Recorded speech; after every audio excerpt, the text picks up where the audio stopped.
El libro de Daniel, capítulo 9, parte 1, nueva versión internacional. Corría el primer año del reinado de Darío, hijo de Asuero, un medo que llegó a ser rey de los babilonios. Cuando yo, Daniel, logré entender ese pasaje de las Escrituras donde el Señor le comunicó al profeta Jeremías que la desolación de Jerusalén duraría 70 años. Entonces me puse a orar y a dirigir mis súplicas al Señor mi Dios. Además de orar, ayuné y me vestí de luto y me senté sobre cenizas. Esta fue mi oración y confesión que le hice. Señor, Dios grande y terrible, que cumples tu pacto de fidelidad con los que te aman y obedecen tus mandamientos, hemos pecado y hecho lo malo. Hemos sido malvados y rebeldes. Nos hemos apartado de tus mandamientos y de tus leyes. No hemos prestado atención a tus siervos los profetas, que en tu nombre hablaron a nuestros reyes y príncipes, a nuestros antepasados y a todos los habitantes de la tierra. Tú, Señor, eres justo. Nosotros, en cambio, somos motivo de vergüenza en este día. Nosotros, pueblo de Judá, habitantes de Jerusalén y de todo Israel, tanto los que vivimos cerca como los que se hallan lejos, en todos los países para los que nos has dispersado por haberte sido infieles. Señor, tanto nosotros como nuestros reyes y príncipes y nuestros antepasados somos motivo de vergüenza por haber pecado contra ti. Pero aun cuando nos hemos rebelado contra ti, tú, Señor nuestro, eres un Dios compasivo y perdonador. Señor y Dios nuestro, no hemos obedecido ni seguido tus leyes, las cuales nos dijiste por medio de tus siervos los profetas. Todo Israel se ha apartado de tu ley y se ha negado a obedecerte. Por eso, porque pecamos contra ti, nos han sobrevenido las maldiciones que nos anunciaste, las cuales están escritas en la ley de tu siervo Moisés. Tú has cumplido las advertencias que nos hiciste a nosotros y a nuestros gobernantes, y has traído sobre nosotros esta gran calamidad. Jamás ha ocurrido bajo el cielo nada semejante a lo que sucedió con Jerusalén. Señor y Dios, todo este desastre ha venido sobre nosotros tal y como está escrito en la ley de Moisés, y ni aun así hemos buscado tu favor. No nos hemos apartado de nuestros pecados ni hemos procurado entender tu verdad. Tú, Señor y Dios nuestro, dispusiste esta calamidad y la has dejado caer sobre nosotros porque eres justo en todos tus actos. A pesar de todo, no te hemos obedecido. Señor y Dios nuestro, que con mano poderosa sacaste de Egipto a tu pueblo y te has hecho famoso, como hoy podemos ver, hemos pecado, hemos hecho lo malo. Aparta tu ira y tu furor de Jerusalén, como corresponde a tus actos de justicia. Ella es tu ciudad y tu monte santo. Por nuestros pecados y por la iniquidad de nuestros antepasados, Jerusalén y tu pueblo son objeto de burla y de cuantos nos rodean. Y ahora, Dios y Señor nuestro, escucha las oraciones y súplicas de este siervo tuyo. Haz honor a tu nombre y mira con amor a tu santuario, que ha quedado desolado. Préstanos oído, Dios nuestro, abre los ojos y mira nuestra desolación y la ciudad sobre la cual se invoca tu nombre. Al hacerte estas peticiones, no apelamos a nuestra rectitud, sino a tu gran misericordia. Señor, escúchanos. Señor, perdónanos. Señor, atiéndenos y actúa. Dios mío, haz honor a tu nombre y no tardes más. Tu nombre se invoca sobre tu ciudad y sobre tu pueblo. Yo seguí hablando y orando al Señor mi Dios. Le confesé mi pecado y el pecado de mi pueblo Israel, y le supliqué en favor de su santo monte. Se acercaba la hora del sacrificio vespertino, y mientras yo seguía orando, el ángel Gabriel, a quien había visto en mi visión anterior, vino en raudo vuelo a verme y me hizo la siguiente aclaración. Daniel, he venido en este momento para que entiendas todo con claridad. Tan pronto como empezaste a orar, Dios contestó tu oración. He venido a decírtelo porque tú eres muy apreciado. Presta pues atención a mis palabras para que entiendas la visión. 70 semanas han sido decretadas para que tu pueblo y tu santa ciudad pongan fin a sus transgresiones y pecados, pidan perdón por su maldad, establezcan para siempre la justicia, sellen la visión y la profecía y consagren el lugar santísimo. Entiende bien lo siguiente: habrá 7 semanas desde la promulgación del decreto que ordena la reconstrucción de Jerusalén hasta la llegada del príncipe elegido. Después de eso, habrá 72 semanas más. Entonces será reconstruida Jerusalén con sus calles y murallas. Pero cuando los tiempos apremien, después de las 62 semanas, se le quitará la vida al príncipe elegido. Este se quedará sin ciudad y sin santuario, porque un futuro gobernante los destruirá. El fin vendrá como una inundación, y la destrucción no cesará hasta que termine la guerra. Durante una semana este gobernante hará un pacto con muchos, pero a media semana pondrá fin a los sacrificios y ofrendas. Sobre una de las salas del templo cometerá horribles sacrilegios hasta que le sobrevenga el desastroso fin que le ha sido decretado.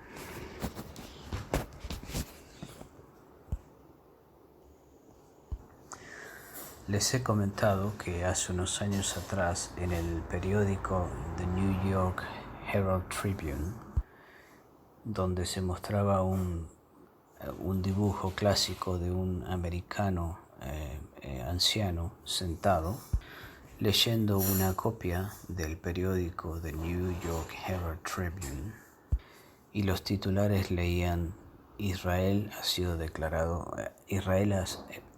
ha declarado Estado. Y había un niño pequeño jugando a los pies de su abuelo, que era este señor leyendo, y preguntándole: abuelo, ahora que Israel ha vuelto a su tierra original, ¿qué pasará luego?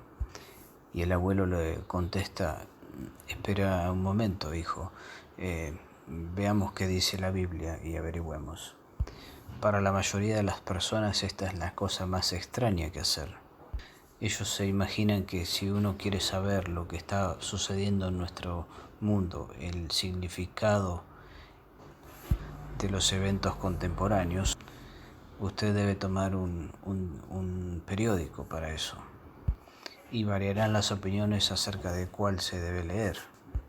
Pero así se dice, es la manera de leer acerca de los eventos contemporáneos: ir a un periódico, ir a los medios masivos de comunicación. Pero los periódicos están severamente limitados en cuanto a lo que nos pueden decir. Pueden ellos hablar del pasado inmediato y pueden tratar de adivinar el presente.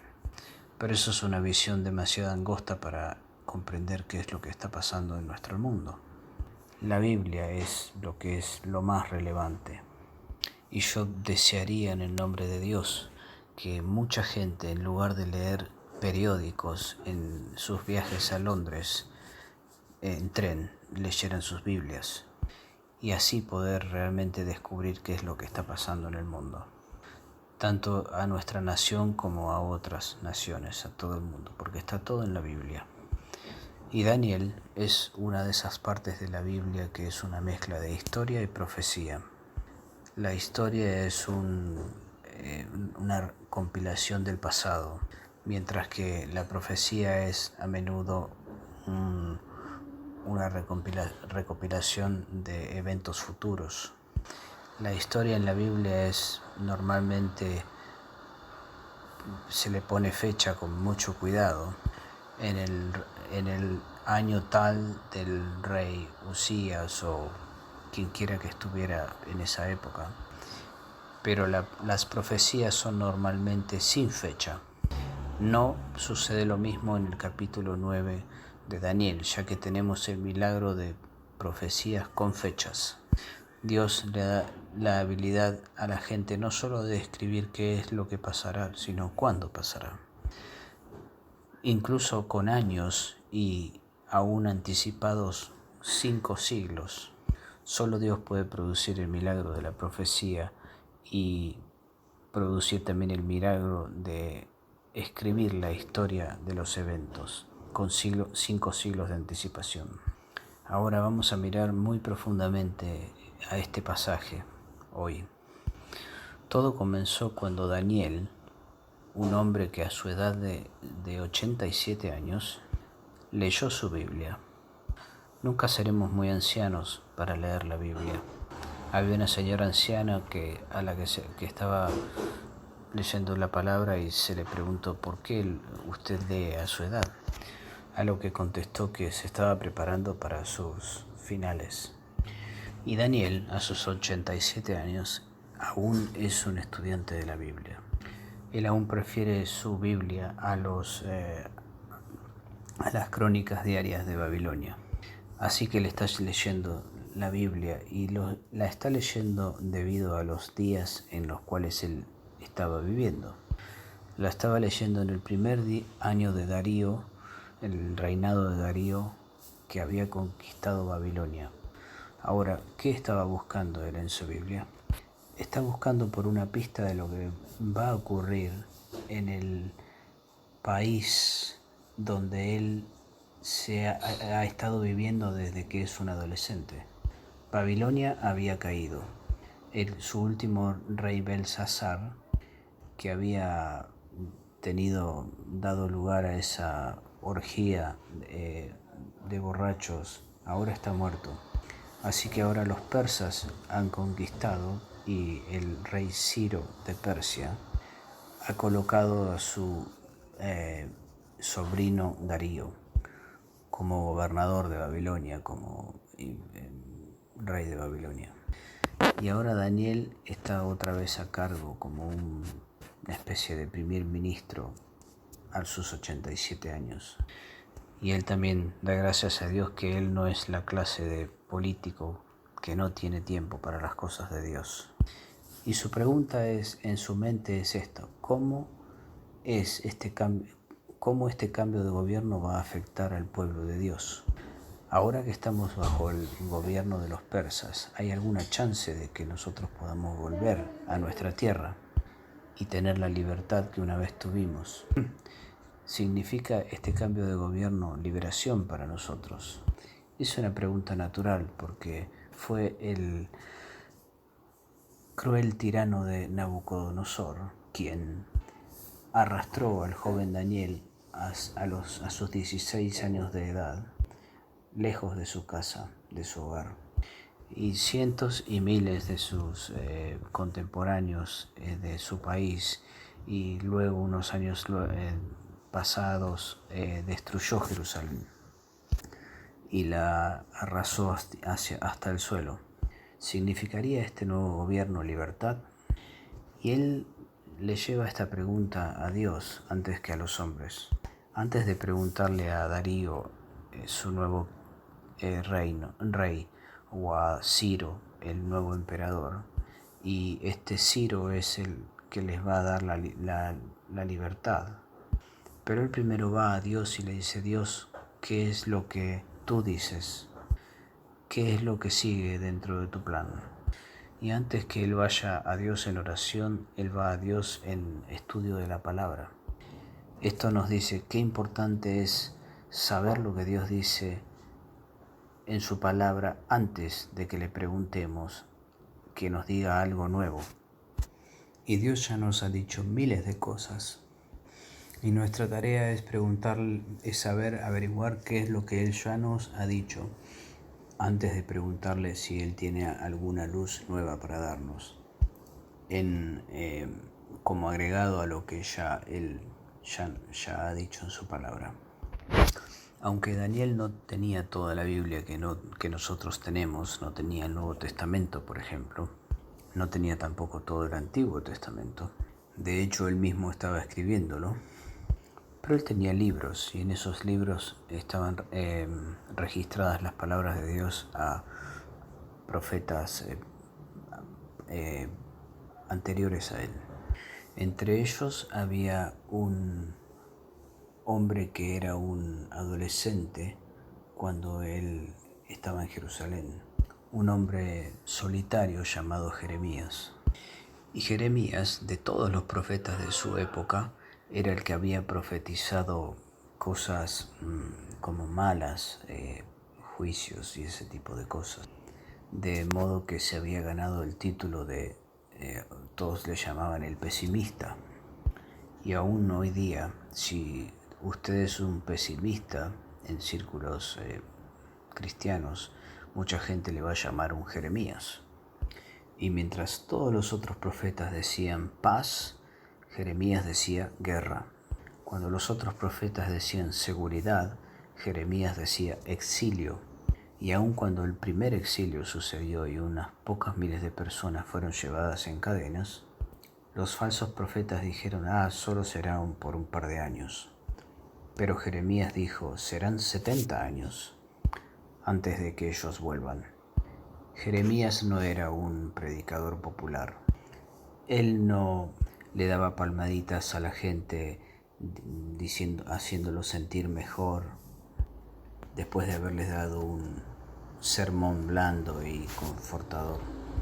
Por el contrario, él dejaba a todos odiándolo, porque él perturbaba su paz y seguridad profundamente. Pero Jeremías sabía que nada de lo que Dios hace es arbitrario, y él sabía que la tierra tenía que ser dejada en desolación y vacía por 70 años. ¿Sabe usted esto por qué? Hay una razón muy sencilla y obvia para esto. Y como yo soy un ex hombre de campo, yo sé esta razón. Dios les había dicho, ustedes pueden tener esta tierra santa, pero tienen que cuidarla. Así que cada 7 años ustedes deben darle a la tierra un año sabático. Y tiene que ser así esto, uno en cada 7 años. Y por cerca de 500 años, para ser preciso por 490 años, no dejaron a la tierra descansar. Los ambiciosos agricultores habían sembrado semilla tras semilla tras semilla, y solo con sus intereses en hacer dinero. De paso, haciendo exactamente lo mismo que hacen todos los agricultores hoy en día, creyendo que uno puede tratar las cosas y la tierra de Dios con extrema ambición, sin ningún temor de que esto nos pague de vuelta con consecuencias. Así que Dios dijo, mi tierra tiene que tener 70 años de tiempo sabático porque no lo tuvo antes. Y esto lo podemos encontrar en el libro de Crónicas. Por 490 años habían sido tan ambiciosos que no le dieron a la tierra su descanso. Así que Dios dijo, bueno, descansará por 70 años la tierra y luego ustedes pueden volver. Cuando Dios decide un periodo de tiempo, siempre hay una razón para ello. Dios no actúa de manera arbitraria.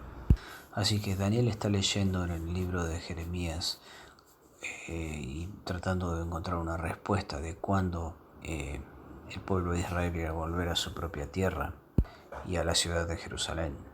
Y su corazón tiene que haber latido fuerte cuando él leyó 70 años, porque él ya había estado ahí por 67 años. Y ahora él está en sus 80s y se preguntará si alguna vez va a tener tiempo de volver para ver su tierra otra vez. Y ahora él sabe que ya está a punto de cumplirse. Así que el anciano, mientras lee su Biblia, recibe la respuesta, la cual se encuentra en Jeremías 25 y en Jeremías 29. Y si usted lee Jeremías 29 con mucho cuidado, verá que conectado a la promesa del retorno de Jerusalén, y la condición es que dice que dice Dios, si ustedes me buscan con todo vuestro corazón, ustedes me encontrarán. Y yo los oiré y yo les responderé. En otras palabras, esto no pasará automáticamente, sino que pasará como un resultado de oración. Y luego de 70 años, cuando me llamen, me clamen a mí, y me encontrarán, y yo los oiré, y yo los libraré de vuestra esclavitud. Pero Daniel se da cuenta que nadie está orando. Casi 70 años de cautividad y con la posibilidad de volver, pero nadie estaba buscando de Dios. Ese es el increíble descubrimiento que él hace y lo que realmente da vuelta a toda su vida ahora. Podrían comenzar a regresar si ellos oraran, pero no lo están haciendo. Así que Daniel no cometió el mismo error que la mayoría de los cristianos hacen y decir que nadie está orando. Él se puso a orar. Él es el que dice, yo voy a comenzar ahora con esto. Y deliberadamente él se preparó en una manera muy determinada para orar por el cumplimiento de esa promesa de Dios. Él afirmó su rostro hacia Dios. Incluso se cambió sus ropas deliberadamente, porque se dio cuenta que toda la pompa y el lujo de sus ropas de primer ministro no eran adecuadas para una oración de este tipo. Se puso ropas ásperas y cenizas. No desayunó ni tomó su comida de mediodía. Estuvo en completo ayuno para esto. Y se puso deliberadamente a buscar el rostro de Dios. Usted sabe que esa idea de solo tenemos que orar cuando sentimos, cuando estamos bien, que estamos de buen humor, tiene tan poco que ver con una oración de este tipo como hizo Daniel. Para Daniel la oración era un trabajo muy duro y se arremangó su camisa y dijo, alguien tiene que hacerlo. Bueno, yo lo hago. Alguien tiene que orar a Dios para que esta promesa sea cumplida. Alguien tiene que comenzar esto para que volvamos a Jerusalén porque los 70 años están casi cumplidos. De otra manera vamos a estar aquí para siempre. Y él vivió para ver el primer retorno, aunque él nunca volvió. Así que vamos de la promesa de la Escritura a la oración de súplica, esta oración que nos enseña muchas tremendas lecciones. Es un modelo en orar por la nación. Y en esta oración de esta mañana, esto es en el año 1973, vamos a tener una reunión diferente, porque pienso que el Reino Unido, exactamente como Israel en su tiempo, está recibiendo exactamente lo que merece. La única diferencia es que nosotros, como ingleses y gente del Reino Unido, todavía no hemos recibido todo lo que realmente nos merecemos en castigo. Y a pesar de toda la pompa de la boda real, eso fue solo una cobertura para la situación verdadera que se está viviendo en este país. Esto fue una cobertura cristiana para una nación no cristiana.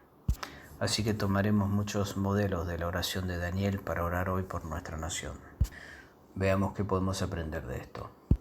Notemos que él comienza con alabanza, adoración y, alabanza nuevamente.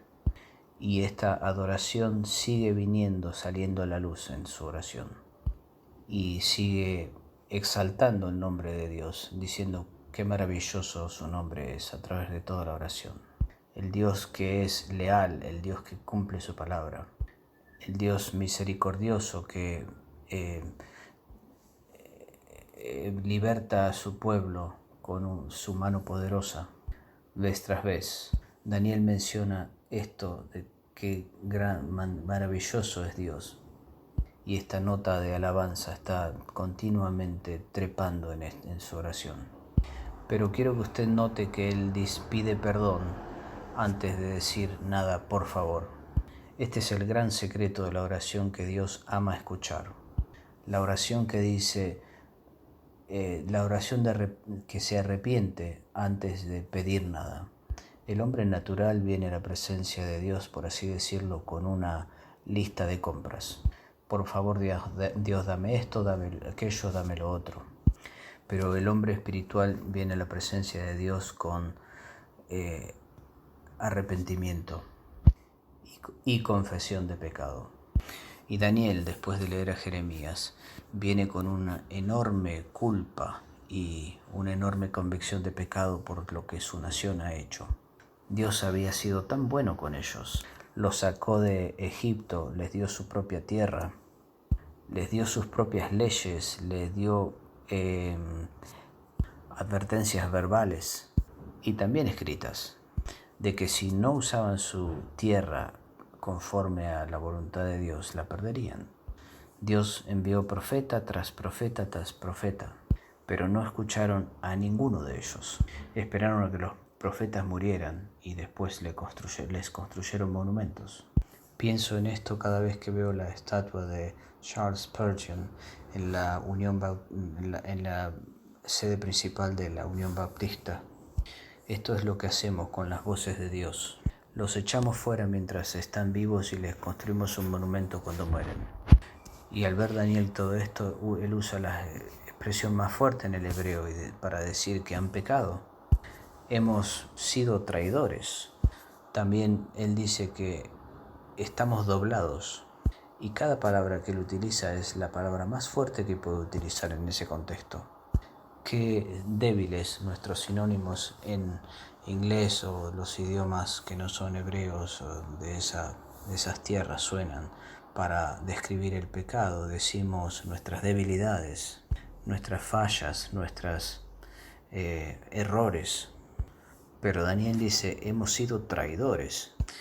Y recalca que Dios ha sido tan bueno con ellos, pero ellos han sido tan malos con Dios. La actitud más facilista es culpar a un grupo político, a un grupo que ha hecho las cosas mal y decir, si pudiéramos librarnos de tal o cual grupo estaríamos bien, pero lo que nadie hace es decir, la culpa es mía, la culpa es nuestra, es como nación. Y nos la pasamos culpando a todos los demás, pero nunca asumimos nuestras propias culpas. Pero Daniel lo dice claramente, nuestros reyes, nuestros príncipes y nuestra gente, cada uno de nosotros. Y Daniel dice, la catástrofe que nos ha ocurrido es porque lo merecimos. Dios, tú eres justo en todo lo que haces y tienes todo el derecho a hacer lo que haces. Tienes derecho a aplastar nuestra tierra y nuestra ciudad. Dios, no me estoy quejando de esto, tenés todo el derecho de hacerlo. Pero quiero que usted note algo que él no hace. Nunca usa la palabra ellos. Todo lo que tiene mucho más mérito, porque cuando todas estas cosas pasaron, él no estaba ahí. Él bien podría haber dicho, yo no estaba vivo cuando todo esto pasó. Yo tuve que sufrir las consecuencias de algo que no hice. Y él también podría haber dicho que él vivió, lo cual era cierto, una vida llena de Dios toda su vida. Solo hay 2 personas en el Antiguo Testamento que no tienen registros de pecados, y los 2 de ellos se convirtieron en primeros ministros, Daniel y José. Y ni siquiera sus enemigos fueron capaces de encontrar nada malo en ellos. Daniel podría haber dicho, Señor, no es nada que ver conmigo, fueron ellos los que lo hicieron, pero no, él asumió las culpas como si él mismo hubiera cometido los pecados. Y realmente toma a un hombre sensible asumir las culpas de otros, y a un hombre espiritual el identificarse con el pecado del pueblo para poder interceder delante de Dios. Así que él dice nosotros, todos, la nación toda, nosotros.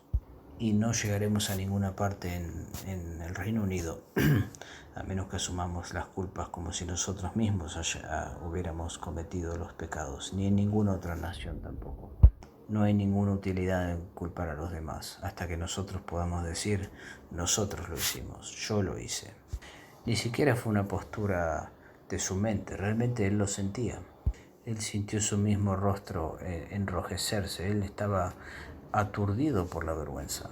Él vio el rostro de Dios y no pudo soportarlo, no pudo mantenerse en pie. Y fue totalmente honesto en admitir de que él no estaba del lado de Dios, sino del lado de los pecadores. Estuve hace un par de fines de semana en un congreso bautista y hubo una moción de decir qué podemos hacer para detener que las iglesias queden vacías y se conviertan en casas de bingo o en casas de venta de muebles. Y yo me paré y dije, podemos empezar con llenarlas con gente. Es nuestra culpa, porque la gente se va vacía porque no le damos nada, no hay nada en nuestros mensajes. Y también porque la gente no quiere tomar el compromiso de venir y orar a Dios. Así que estamos todos en esto, la iglesia, la nación, todos hemos fallado. Y nuestra nación ya no nos escucha porque no les hemos dado la palabra de Dios. Les hemos dado el confort en vez del confortador. Así que vamos a confesar en un momento. Y si este país es llevado a sus rodillas financieramente, es porque nosotros lo merecemos y vamos a asumirlo y a aceptar el castigo de Dios. Y si tenemos que cosechar nuestra propia comida porque no somos capaces de comprar nada en los supermercados, bueno, lo merecemos. Cuando usted considera lo que Dios ha hecho en este país, en Gran Bretaña, por 2000 años, tenemos más Biblias en inglés que cualquier otra nación sobre la tierra. Tenemos iglesias y capillas en todas partes y libertad para reunirnos como se nos da la gana. En cada pequeño pueblecito, donde quiera que uno va en este país, hemos tenido algunos de los predicadores más prominentes que el mundo jamás haya visto. Lo hemos tenido todo en nuestro camino. Y aún así, como nación, no tomamos ningún tipo no acusamos recibo de nada de esto. Y pasamos leyes en Westminster que son totalmente contrarias a Dios, a la voluntad de Dios. No escaparemos de esto como nación. Dios es justo, recibiremos como nación la maldición que merecemos por esto, por todas las oportunidades que tuvimos. Pero Daniel no se detiene ahí, él sigue orando y ahora él implora misericordia. Él sabe lo que quiere y sabe cómo obtenerlo. Si usted quiere aprender a tener una oración contestada, escuche a Daniel. Si usted quiere aprender cómo persuadir a Dios, escuche la oración de Daniel. Veamos lo que dice. Primero que nada, él le presenta a Dios lo que quiere. Le dice: Señor, quiero que nos lleves de vuelta a nuestra tierra. Quiero que restaures nuestra nación. Quiero que nos vuelvas a Jerusalén y que la hagas que se reconstruya. Usted tiene siempre que ser específico en la oración. No solo con detalles de lo que uno quiere, sino con buenas razones por qué Dios debería dárselo. Y esta es una de las razones por las cuales nuestras oraciones no son contestadas. No le damos razones a Dios por las cuales Él debería darnos lo que le pedimos. Y Él dice claramente, no basado en nuestras justicias, sino en tus justicias. Él apela a la misericordia de Dios y esa es la razón. Pero también, y la más importante, es que Él ruega a Dios basado en las promesas de su palabra. Y realmente, si usted puede encontrar una promesa que vaya de acuerdo a su situación y no torcerla, sino una que vaya realmente con su situación, entonces a uno puede decir ahí: esta es tu palabra, Señor, cumplila en mí, cuando todas las demás condiciones están delante, por supuesto, lo que se ha mencionado. Pero la mayor de todas es la que Daniel sigue enfatizando, y que dice: Dios, tu reputación está en juego aquí. Esta es tu gente, tu ciudad, y es tu nombre. Los judíos están siendo difamados y nuestro nombre es como una broma para todas las gentes. Entonces Daniel le dice a Dios que aunque la burla va hacia los judíos, es hacia el nombre de Dios que se están burlando, porque nosotros, o sea, los judíos, eran conocidos por el nombre de Dios, y Daniel apela a eso, a que el nombre de Dios está siendo difamado. Y él le dice, bueno, no le dice, pero está implícito que qué clase de Dios es este que los judíos confiaron y ahora cómo están. Ahora, si usted puede si usted puede convencer a Dios de que es por causa de su gloria, entonces usted puede persuadirlo a actuar. Verá usted que la mayoría de nuestros pedidos a Dios es para gratificarnos a nosotros mismos, en lugar de glorificar su nombre. Si usted puede probarle a Dios que la contestación de su oración es para la gloria de su nombre, no para su confort, no para su salud o para pasarla más fácil, sino por su nombre.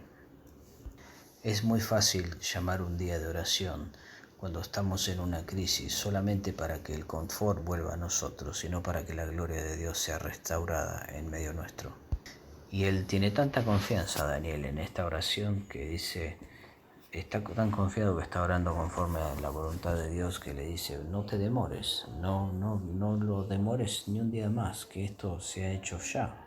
Estoy orando por una respuesta inmediata. Oh, qué santa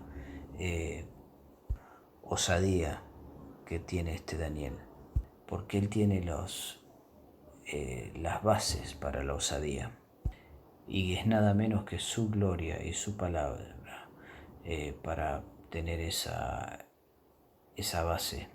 Y mientras está orando de esta manera, alguien lo toca en el hombro y se da vuelta, y el ángel Gabriel le dice, yo tengo la respuesta para ti.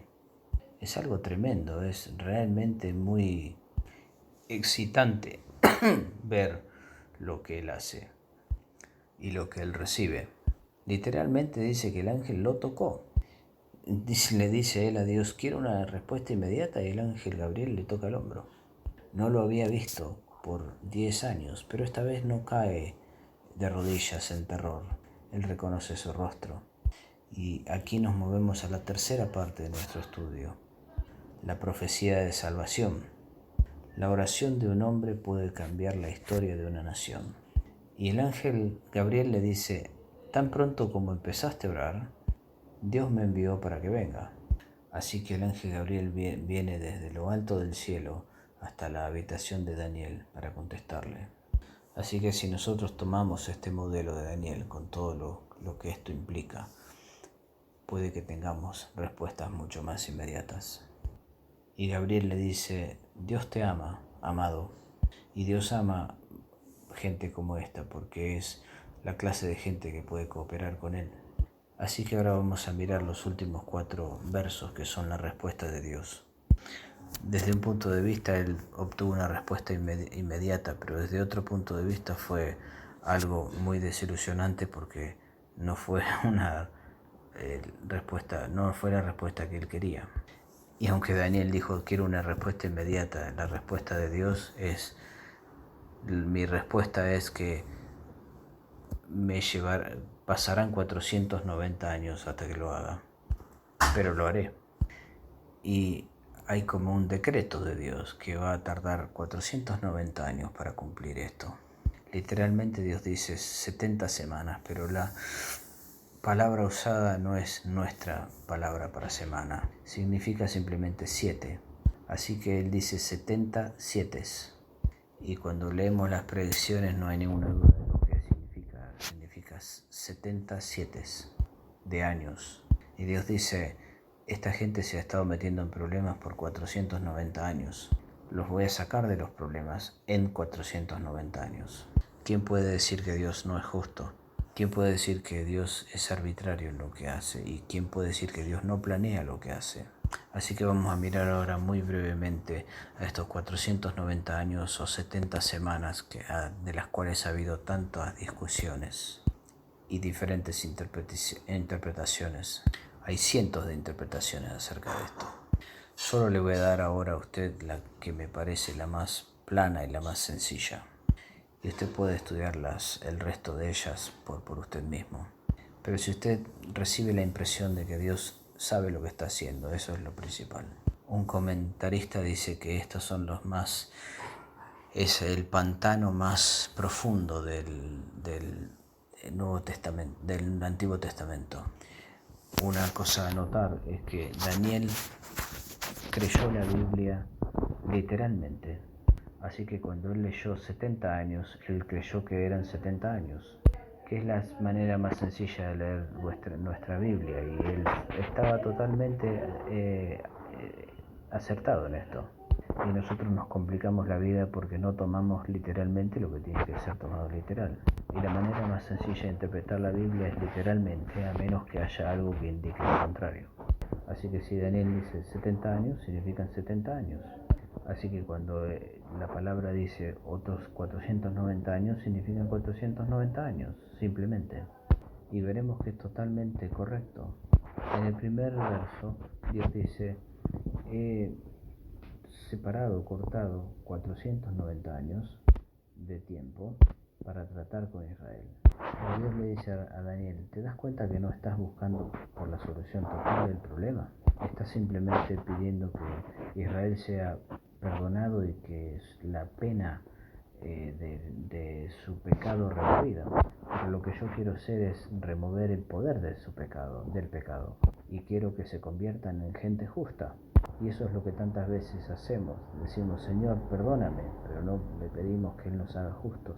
Así que Él no solamente quiere perdonar y remover el pecado y la transgresión y hacer una penitencia por esto, por la iniquidad, pero quiere establecer la rectitud en nuestras vidas.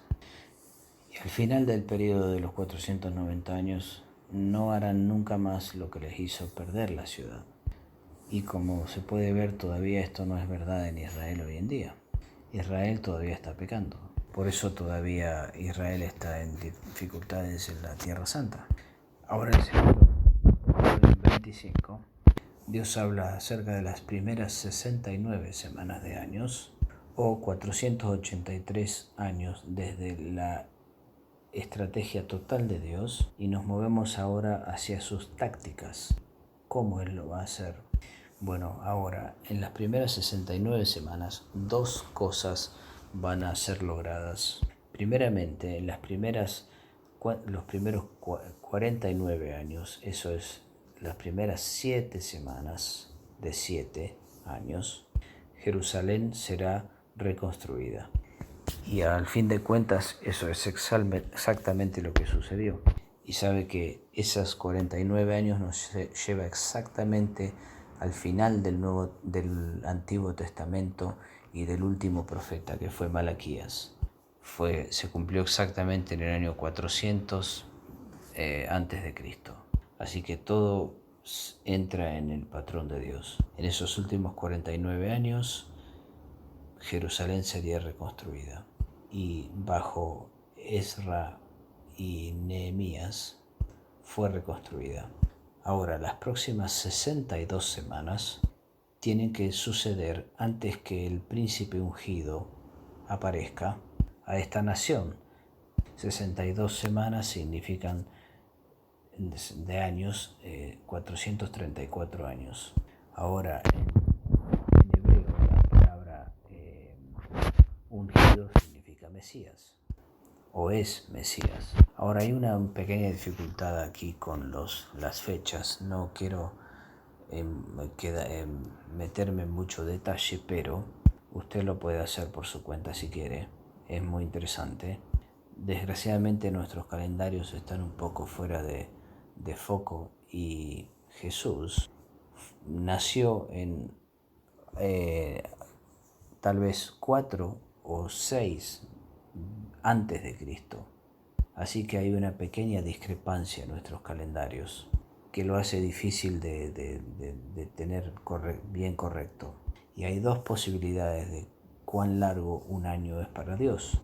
La primera es esta, que es la que se usa con el calendario gregoriano, que es la que tenemos de 365 días y un cuarto de día, y la otra es de 360 días o 12 meses de 30 meses de 30 días cada uno, la que es invariablemente a través de la Biblia la que se usa para la cuenta de Dios. Usted encontrará esto en el libro de Apocalipsis, que 42 meses es 1260 días o 30 días por mes. Ahora le daré a usted una elección de interpretación. Desde la dación del mandato de reconstruir Jerusalén hasta la venida del ungido, tiene que pasar 69 semanas o 483 años, y sorprendentemente los dos sistemas encajan. Si el decreto de reconstrucción fue el decreto de Artaxerxes a Ezra, en Ezra 7, en el 458 a.C., entonces a eso se le suma 483 años de 365 días y un cuarto, el gregoriano, y usted viene al bautismo de Cristo, al día del bautismo de Cristo, cuando el Espíritu Santo lo bautizó ahí.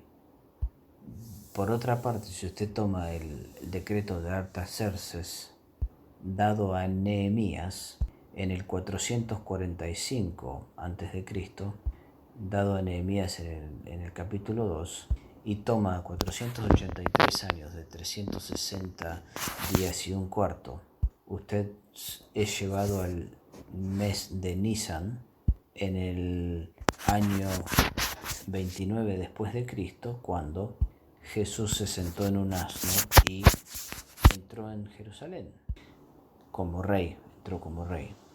De una manera o de otra, un poco menos de 500 años después de los decretos de reconstruir Jerusalén, el príncipe Mesías viene a Jerusalén. ¿No es eso increíble? Ahora, el versículo 26 hace algo bastante inusual. Dice, luego de las 62 semanas, no dice durante la semana 70, pero después de las 62 semanas. La Biblia es muy cuidadosa en el lenguaje que utiliza. Dice nuevamente, después de las 62 semanas, pero no dice durante la semana 70. Tomemos de momento el versículo 26 como que el Mesías, luego que el Mesías ha venido a Jerusalén, y dos eventos sucederán. El primero, el ungido será cortado y no recibirá nada. Y en cuanto a los judíos se refiere, o a lo que a los judíos le importa, eso es exactamente lo que sucedió. Luego de unos pocos días que él entró como príncipe en Jerusalén, fue crucificado. Y ellos dijeron, fuera con él, que su sangre sea sobre nosotros y nuestros hijos. Y él no tuvo un trono en Israel. Y cuando los discípulos le preguntaron en la ascensión cuándo él iba a restaurar su trono en Jerusalén, él les dijo que no les correspondía a ellos saber, sino que solo al Padre. Y la segunda cosa que iba a pasar luego de la semana 62 es que la ciudad sería destruida nuevamente. Y en el año 70 después de Cristo, como una inundación, los ejércitos romanos vinieron y la destruyeron por completo y quemaron el templo hasta los cimientos, y Jerusalén desapareció, y el templo nunca jamás ha sido reconstruido desde entonces. Estos dos eventos ocurrieron en un lapso después de la semana 62, y dice que ese intervalo se prolongará en guerras hasta el fin.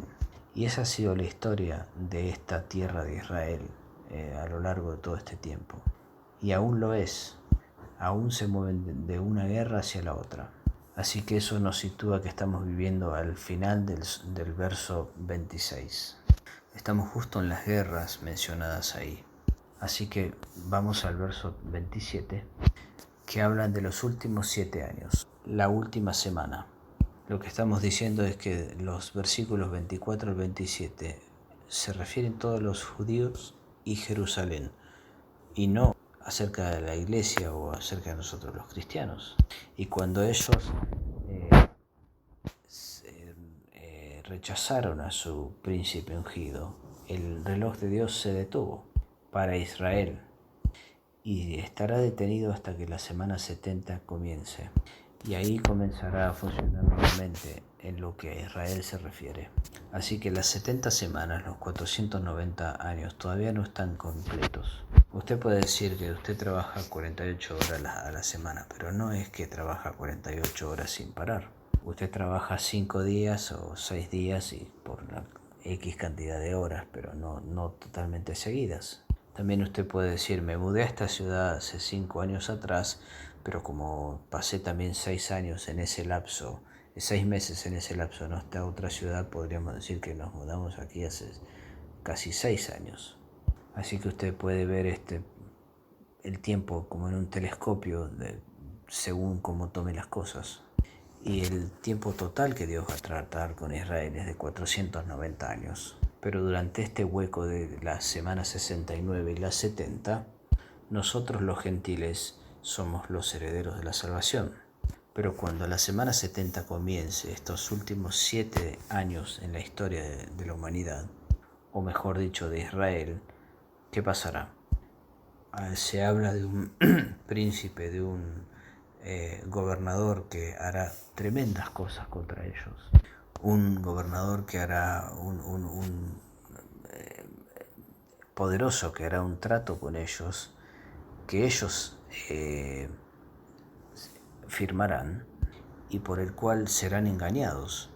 Y luego, a la mitad de esos 7 años, a los 3 años y medio, se pondrá él contra ellos y prohibirá la fe judía de ser practicada, prohibirá los sacrificios y desolará su templo santo. ¿Quién es este? Hemos escuchado de él antes, lo hemos estudiado en capítulos previos.